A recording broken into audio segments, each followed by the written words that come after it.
नमस्कार विद्यार्थी मित्रांनो, MPC सर्कल या आपल्या यूट्यूब चॅनलवर तुमचं पुन्हा एकदा स्वागत आहे.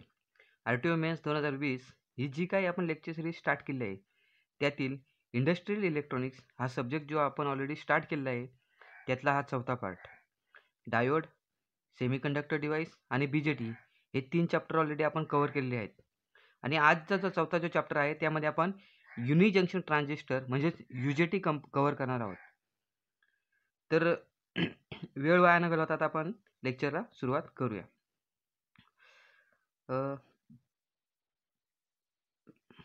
बघा, व्हॉट इज UJT? UJT म्हणजेच काय? जर फुल फॉर्म पाहिला तर यू म्हणजे युनि, जे म्हणजे जंक्शन आणि टी म्हणजे ट्रान्झिस्टर. आता युनि जंक्शन ट्रान्झिस्टर म्हणजेच काय, की एक असा डिव्हाइस ज्यामध्ये आपल्याला काय असतात, 3 टर्मिनल सेमीकंडक्टर डिव्हाइस म्हणतो त्याला आपण, का ज्याच्यामध्ये आपल्याला 3 टर्मिनल आपल्याला पाहायला मिळतात आणि प्लस पॉईंट एक आपल्याला काय मिळतं, जंक्शन पाहायला मिळतो. आता सर जंक्शन म्हणजे काय? तर जर तुम्ही PN जंक्शन डायोड पाहिला तर हा P आणि हा N सेमीकंडक्टर या दोघांना कंबाईन केल्यानंतर जो काही मध्ये जंक्शन फॉर्म होतो त्याला आपण काय म्हणतो, PN जंक्शन म्हणतो. ठीक आहे. म्हणजे हा जो दोघांच्या मधला जो सरफेस आहे, कॉन्टॅक्ट सरफेस, त्याला काय म्हणतो आपण, जंक्शन म्हणतो. मग UJT मध्ये आपल्याला जी गोष्ट मेन पाहायला मिळते ती म्हणजे एक जंक्शन. युनि म्हणजे सिंगल जंक्शन. ठीक आहे. आणि हा जो काही UJT आहे तो आपला ॲम्प्लिफायर म्हणून आपण यूज नाही करत, तो एक कंट्रोल स्विच म्हणून आपण वापरतो. ठीक आहे. तो आपण काय करतो, एक कंट्रोल स्विच म्हणून वापरतो. म्हणजे जर एक्झामला आलं काय UJT use as a amplifier, तर ते काय असणार आहे, आपलं चुकीचं असणार आहे. ठीक आहे. चला, this device has a only one junction, so that's why it is called as a uni junction. Simple. हां, पण याला आपण डायोड नाही म्हणू शकत. का? कारण डायोडमध्ये जनरली 2 टर्मिनल असतात आणि आपल्या ज्या युनि जंक्शन ट्रान्झिस्टर जो असणार आहे त्याच्यामध्ये काय आपल्याला काय पाहायला मिळतं, त्याच्यामध्ये आपल्याला पाहायला मिळतं सर 3 टर्मिनल. याच्यामध्ये काय असतात, 3 टर्मिनल असतात. ठीक आहे. मग त्याच्यामुळे आपण याला डायोड नाही म्हणू शकत. प्लस पॉईंट, तो FET जो असतो, फील्ड इफेक्ट ट्रान्झिस्टर, त्याच्यापेक्षा वेगळा असतो. का? कारण याचा जो इमिटर जंक्शन असतो हा एकदम स्मॉल असतो. कोणापेक्षा? FETच्या गेट सोर्सपेक्षा. आता FET म्हणजे काय सर, फील्ड इफेक्ट ट्रान्झिस्टर म्हणून एक डिव्हाइस आहे. त्याच्यामध्ये आपल्याला गेट सोर्स असतो आणि याच्यामध्ये आपल्याला इमिटर सोर्स असतो. ठीक आहे. त्याच्यामध्ये त्याला FET पण वेगळा असतो त्याच्यामध्ये. UJT ऑपरेट्स, इथे बघा, UJT operates with emitter junction in forward bias and FET operates gate junction with reverse bias. बरोबर. आता जेव्हा UJT आपण ऑपरेट करतो, UJTमध्ये काय असतं, आपला जो इमिटर जंक्शन असतो तो काय असतो, आपला फॉरवर्ड बायसच्या कंडिशनमध्ये ऑपरेट करतो आणि FET नॉर्मली गेट जंक्शन असतो त्याच्यामध्ये आणि तो रिव्हर्स बायस मध्ये कंडिशनमध्ये ऑपरेट करतो. म्हणजे UJT आपला हमेशा फॉरवर्ड बायसच्या सिच्युएशनमध्ये ऑपरेट करणार आहे. आता UJT does not have ability to amplify. मी मगाशीच म्हटलं तुम्हाला, काय ॲम्प्लिफायर म्हणून यूज करत नाही त्याला. काय तो काय असतो, जनरली ॲम्प्लिफाय करत नाही. त्याच्यामुळे त्याची ॲबिलिटी नसते ॲम्प्लिफाय करायची. पण तो काय करतो, कंट्रोल करतो. जे काही लार्ज AC सिग्नल असतात, पॉवर सिग्नल, ठीक आहे, large power with small signal. Okay. म्हणजेच काय, जे काही आपले AC पॉवरचे जे स्मॉल सिग्नल असतात त्यांना कंट्रोल करायचं काम कोण करतो, जनरली आपला UJT करतो. ठीक आहे. लक्षात ठेवण्यासारख्या गोष्टी ज्या काय आहेत, टर्मिनल, जंक्शन, अजून इमिटरपेक्षा वेगळा असतो, फॉरवर्ड बायसमध्ये वर्किंग करतो आणि ॲम्प्लिफिकेशनच्या काम नाही करत, फक्त काय करतो, जे काही AC पॉवर आहे तिचे स्मॉल सिग्नलला कंट्रोल करायचं काम करतं ते. ठीक आहे. आता हे झालं सगळं थिअरॉटिकली. मग आपण पाहूया, आता नॉर्मली पाहूया, की आपण सिम्बॉलच्या फॉर्ममध्ये पाहूया. आता आपण FETचा, तर एक गोष्ट लक्षात येईल बघा, हा एक आपला नॉर्मली N जंक्शन डायोड आहे. N जंक्शन आहे. जंक्शन म्हणजे सेमीकंडक्टर डिव्हाइस आहे. ठीक आहे. हा काय आपला N सेमीकंडक्टर आहे. ठीक आहे. हा जो N सेमीकंडक्टर आहे त्याच्यामध्ये आपण काय केलं आहे, त्याच्यामध्ये आपण डिफ्यूज केला आहे P सेमीकंडक्टरला. समजलं सर? मी काय केला, हा N घेतला, त्याच्यामध्ये P सेमीकंडक्टर डिफ्यूज केला आणि त्याला जनरली 3 टर्मिनल प्रोव्हाइड केले. एक जो टर्मिनल जो माझ्या P पॉईंटपासून आला आणि जे N पासून निघाले ते 2 टर्मिनल. मग मी याला म्हटलं हा B2 आणि याला म्हटलं B1 आणि जो काही इकडचा टर्मिनल त्याला इमिटर टर्मिनल म्हटलं मी. ठीक आहे. मग सर PN जंक्शन डायोड, मगाशी तुम्ही सांगितलं सर एक जंक्शन असतो. हो असतो ना. बघा आता हा P आणि हा हा P आणि हा N, हा P आणि N यांच्यामध्ये बघा, हा जो काही इथे फॉर्म होईल यांच्या दोघांच्या मध्ये, तो काय असणार आहे, आपला जंक्शन असणार आहे. ठीक आहे. जंक्शन म्हणजे काय, या दोघांच्या जिथे काही डिफ्युजनची प्रोसेस होते, दोघे जिथे डिफ्यूज होतात त्याला काय म्हणतो, आपण जंक्शन म्हणतो. मग हा जंक्शन फॉर्म झाला सिंगल जंक्शन. Sir 3 terminal 1 2 3. ठीक आहे. लक्षात राहिलं?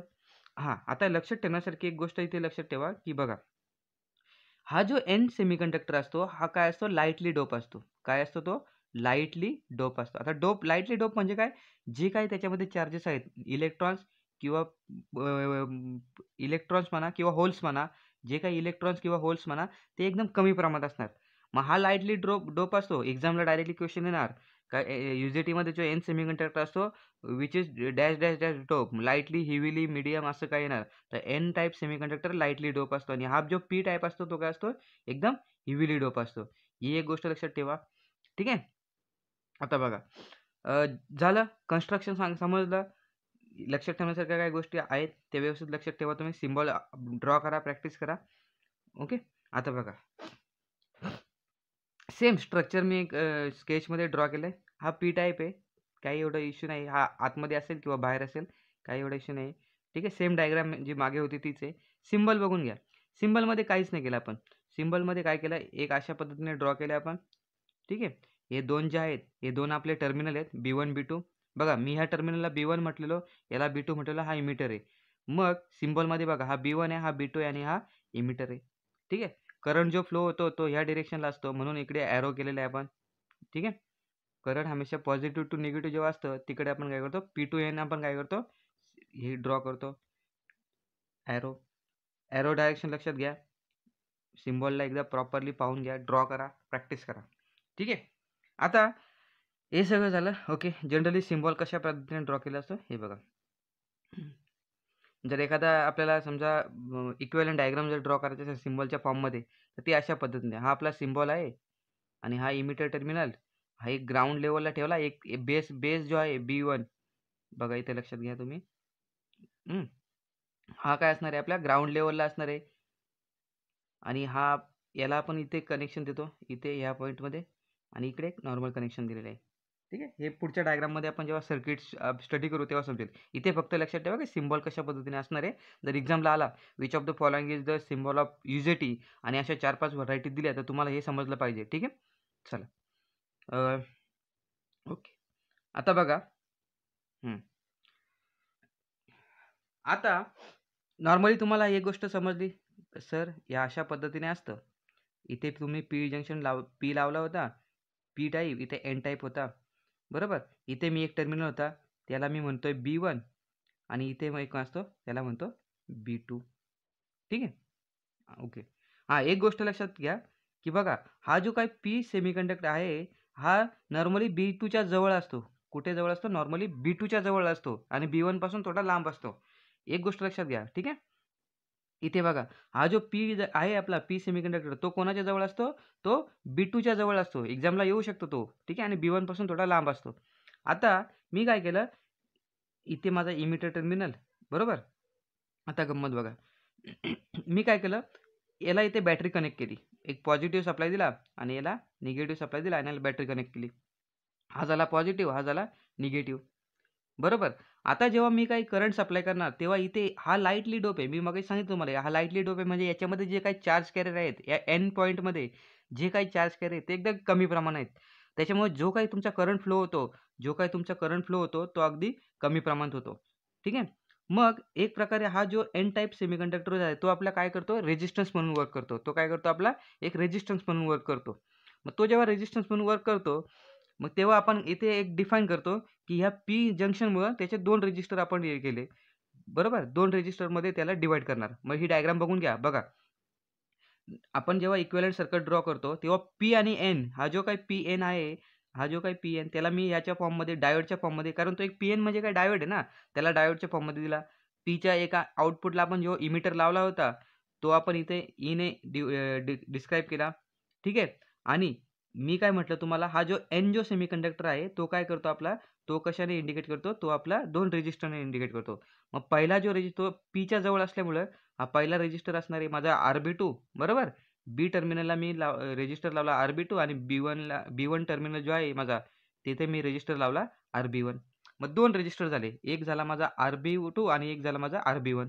ठीक आहे. आणि जनरली हा जो RB1 असतो, तो खूप जास्त प्रमाणात असतो. का? कारण हा जो पी सेमीकंडक्टर जवळ कोणाचा असतो, सर B2च्या, आणि इथले मग मध्ये जो गॅप आला, तो खूप मोठा आला. म्हणून रेजिस्टर कोणता मोठा आला, RB1.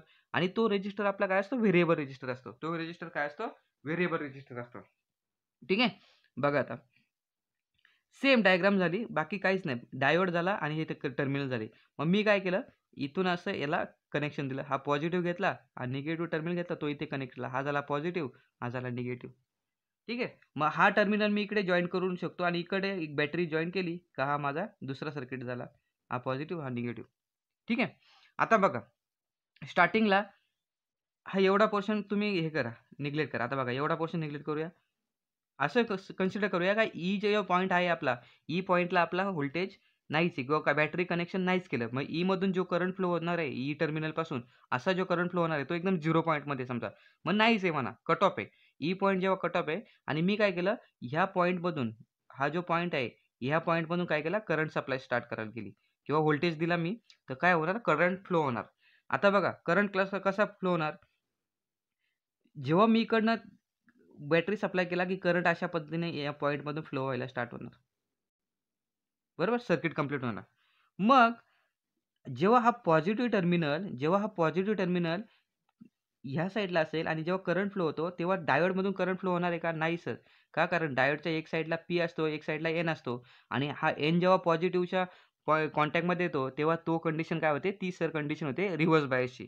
बरोबर ना? पी-एन जंक्शन डायोडमध्ये जर एनला पॉझिटिव्ह टर्मिनल दिला, पी-एन जंक्शनमध्ये जर एनला पॉझिटिव्ह दिला, तो काय होऊन जातो, रिव्हर्स बायस.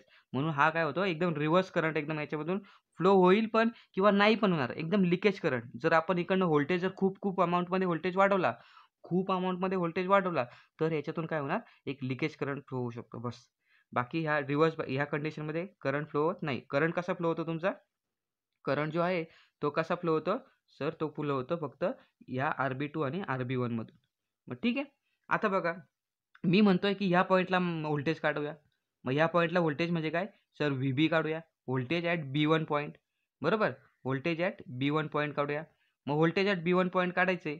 मग काय करूया आपण, त्याला काय म्हणतो आपण, जनरली त्याला म्हणतो व्होल्टेज डिवाइड रूल म्हणतो. त्याला काय म्हणतो? Voltage divide rule. आता बघा, मी काय केलं, हे दोन जो आहेत RB1 आणि RB2, हे दोन्ही RBB म्हटलो मी त्याला. काय म्हटलो?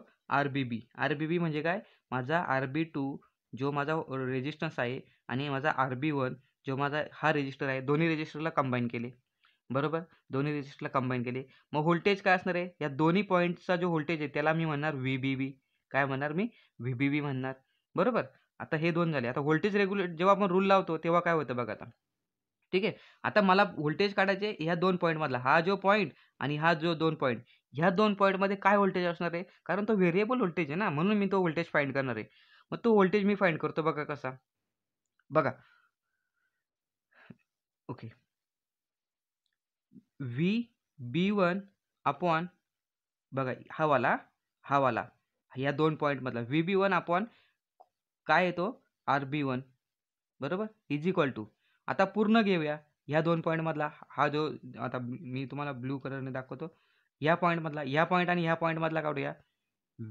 VBB upon RBB.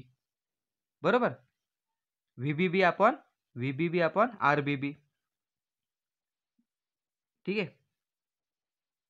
VBB upon RBB. मग आपल्याला फाइंड करायचे VB1. मग VB1 इकडे ठेवणार आणि RB1ला तिकडे पाठवला का मग आपल्याला ही कंडिशन भेटणार. कोणती? थांबा, ही वाली कंडिशन भेटणार आपल्याला. RB1 अपॉन RBB जो असतो त्याला मी काय इथे मेन्शन केलंय का RBB म्हणजेच काय, ह्या दोघांची ॲडिशन. मग मी काय केलं, या RBBला काय केलं, रिप्लेस केलं RB1 प्लस RB2. ठीक आहे. मग हा जो आलो याला म्हणतो इंट्रिन्सिक कट ऑफ रेशो म्हणतात. याला काय म्हणतात? इंट्रिन्सिक कट ऑफ रेशो, जो की तुमचा RB1 अपॉन RB1 प्लस RB2चा काय असणार आहे, रेशो असणार आहे. बरोबर. मग त्याला मी कशाने रिप्लेस करणार? त्याला मी रिप्लेस केला इटाने. बरोबर. मग माझा फायनली जो काही फॉर्म्युला असणार आहे तो काय असणार आहे, VB1 इज इक्वल टू इटा VBB. VBB म्हणजे ह्या 2 पॉईंट मधला व्होल्टेज. VB1 म्हणजे ह्या पॉईंट आणि ह्या पॉईंट मधला व्होल्टेज. समजलं? आता बघा, मग एक गोष्ट लक्षात आली का तुम्हाला, जेव्हा ह्या डायोडमधून करंट कधी फ्लो होणार, रिव्हर्स बायसच्या कंडिशनमध्ये नाही होणार. म्हणजेच काय बघा, आता जोपर्यंत डायोड प्रत्येकाचे एक पोटेन्शियल व्होल्टेज असतो. तुम्हाला सांगितलं सिलिकॉनचा जो पोटेन्शियल व्होल्टेज असतो 0.7 व्होल्ट असतो आणि जर्मेनियमचा 0.3 व्होल्टेज असतो. हे पोटेन्शियल व्होल्टेज असतो. मग तो पर्टिक्युलर जी व्हॅल्यू जर आपण ते क्रॉस केलीच नाही, तर तो व्होल्टेज काय होत नाही, त्याच्यातून करंट काय होत नाही, फ्लो होत नाही. मग हा जो डायोड आहे, ह्या डायोडचा काहीतरी एक डिफरन्स व्होल्टेज असणार आहे, एक पोटेन्शियल डिफरन्सवाला व्होल्टेज असणार आहे. मग त्याला क्रॉस करायला पाहिजे. प्लस पॉईंट हा जो काही रेजिस्टर आपला व्होल्टेज आहे, RB1चा जो व्होल्टेज आहे, त्याला क्रॉस केला पाहिजे. त्याचं क्रॉस केला तर डायोडमधून काय होणार, करंट फ्लो होणार. इनिशियली कंडिशन काय होती, मी काय म्हटलेलं, की आपण ईला काय केलं, 0 ठेवला. ईचा जो व्होल्टेज होता तो 0 ठेवला आणि मग बघा आता जो पोटेन्शियल डिफरन्सचा व्होल्टेज आणि जो काही आपला आहे ना VB1, त्याला आपण रिप्लेस कशाने केला, N इंटू VBBने. यांचा जर व्होल्टेज जास्त असेल, याचा डिफरन्स व्होल्टेज जास्त आहे, म्हणजे काय झालं, इकडचा डिफरन्स व्होल्टेज जास्त आणि याचा व्होल्टेज जास्त असेल आणि इमिटरचा व्होल्टेज कमी असेल, तर माझा डायोडमधून करंट फ्लो होणार नाही, माझा UJT ऑपरेशनमध्ये असणार नाही. बरोबर. पण जेव्हा VDD म्हणजेच काय, हा डिफरन्स व्होल्टेज म्हणजे 0.7 पेक्षा जास्त आणि प्लस पॉईंट VB1 पेक्षा जर जास्त, या दोघांच्या ॲडिशनपेक्षा जर इमिटरला जास्त व्होल्टेज लावला, तर काय होणार, माझा करंट फ्लो होणार. आता ती कंडिशन बघू कशी असते. बघा, ती कंडिशन चेक करूया.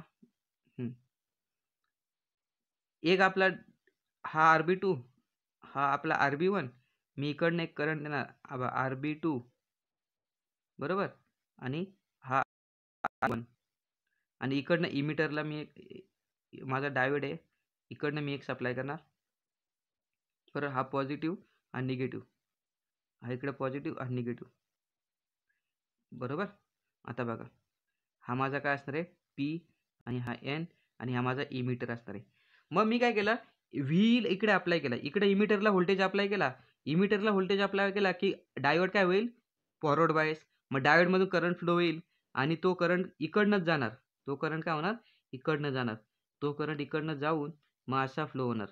सर वरून का नाही जाणार, का वरून जाणार नाही, कारण हा पॉझिटिव्ह असतो आणि हा निगेटिव्ह असतो आणि डायोडच्या ह्या पॉईंटचा जेव्हा ह्या पॉईंटचा डायरेक्ट कॉन्टॅक्ट येतो, कोणत्या पॉईंटचा, जिकडे ॲरो ट्रायंगलचा जो आहे ना निमुळतं टोक, त्याचा जेव्हा याच्याशी कॉन्टॅक्ट येतो, तेव्हा तो काय होऊन जातो, रिव्हर्स बायस कंडिशनमध्ये होऊन जातो. म्हणून जेव्हा करंट जो फ्लो होतो तो हमेशा इकडनं फ्लो होतो. म्हणून आपण हा कंट्रोल करू शकतो. काय, म्हणून आपण RB1 काय करू शकतो, कंट्रोल करू शकतो. ठीक आहे. मग दोन्ही कंडिशन समजल्या तुमच्या. परत एकदा व्यवस्थित समजून सांगतो, बघा लक्षात घ्या, परत एकदा व्यवस्थित सांगतो.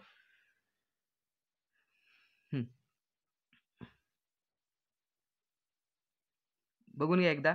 बघा, आता मी काय केलं, इनिशियली फक्त इकडनं सप्लाय दिला. इनिशियली फक्त काय केला, मी इकडनं सप्लाय दिला. कुठनं, इकडनं, ह्या साईडने VBB अप्लाय केला. जेव्हा मी VBB अप्लाय करतो डायोडला, तेव्हा हा होऊन जातो रिव्हर्स बायस.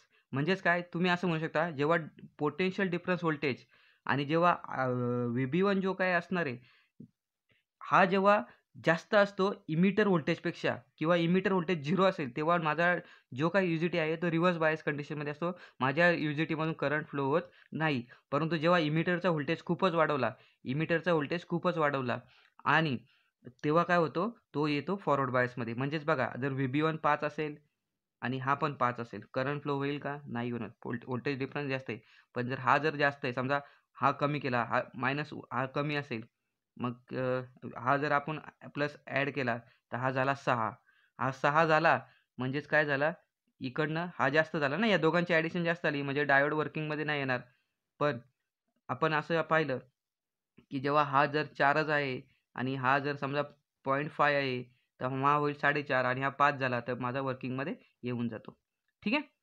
बेसिक गोष्ट आहे. हे लक्षात ठेवा, फॉर्म्युला लक्षात ठेवा, हा फॉर्म्युला लक्षात ठेवा, हा फॉर्म्युला लक्षात ठेवा, ह्या 2 कंडिशन लक्षात ठेवा. कधी तुमचा कट ऑफमध्ये असणार आहे, कधी तुमचा वर्किंगमध्ये येणार. ठीक आहे. आणि आता बघा, कधी-कधी काय होतं, आपण जेव्हा फॉरवर्ड बायसमध्ये व्होल्टेज अप्लाय करतो, कंटिन्युअसली इमिटरमधून व्होल्टेज इमिटरमधून करंट फ्लो व्हायला स्टार्ट झाला, व्होल्टेज अप्लाय केला इमिटरमधून, डायोडमधून जेव्हा करंट फ्लो होतो, तेव्हा कंटिन्युअसली करंट फ्लो होत जातो आणि हा रेझिस्टन्स काय होत जातो, RB1 कमी-कमी होत जातो मग. ठीक आहे. तो VI कॅरेक्टरिस्टिक्समध्ये पाहूया आपण. बाकी बेसिक डिफरन्स तुम्हाला सांगितलं मी, कशा पद्धतीने वर्किंग करतं ते. UJTचं वर्किंग मी सांगितलंय. चला, आता UJTच्या VI कॅरेक्टरिस्टिक्स बघूया. आता हे बघा, हा झाला इमिटरचा करंट आणि हा झाला इमिटरचा व्होल्टेज. इनिशियली बघा, आता इनिशियली जो काही तुमचा फ्लो होतो, इनिशियली काय असतं, जेव्हा डायोड रिव्हर्स बायसमध्ये असतो, जेव्हा तुमचा डायोड रिव्हर्स बायसमध्ये असतो, इमिटरचा व्होल्टेज 0. बघा, ही कंडिशन बघा, इमिटरचा जो काही व्होल्टेज आहे तो 0 पॉइंटला आहे. ठीक आहे, एकदम 0 पॉइंटला व्होल्टेज आहे. इमिटरचा व्होल्टेज 0 आहे, बरोबर. आणि तुमचा मग करंट काय होतो, लिकेज करंट डायोडमधून फ्लो होत असतो. काय फ्लो होत असतो, एकदम लिकेज करंट. मायनॉरिटी कॅरियरमुळे जो करंट फ्लो होतो त्याला लिकेज करंट म्हणतात. कारण हा जो पॉझिटिव्ह असतो आणि हा पॉईंट एंड पॉईंट त्याच्या कॉन्टॅक्टमध्ये होतो, डायोड होतो रिव्हर्स बायसमध्ये. मग रिव्हर्स बायसमध्ये एकदम लिकेज करंट तुमचा फ्लो होत असतो. मग तो इकडनं फ्लो होत जातो. मग जसं-जसं तुमचा फॉरवर्डचा इमिटरचा व्होल्टेज वाढवत गेला, बघा इमिटरचा व्होल्टेज हा आहे ना वाय ॲक्सिसवर. जसा-जसा मी व्होल्टेज वाढवायला घेतला, माझा करंट काय होतो, फ्लो होत जातो.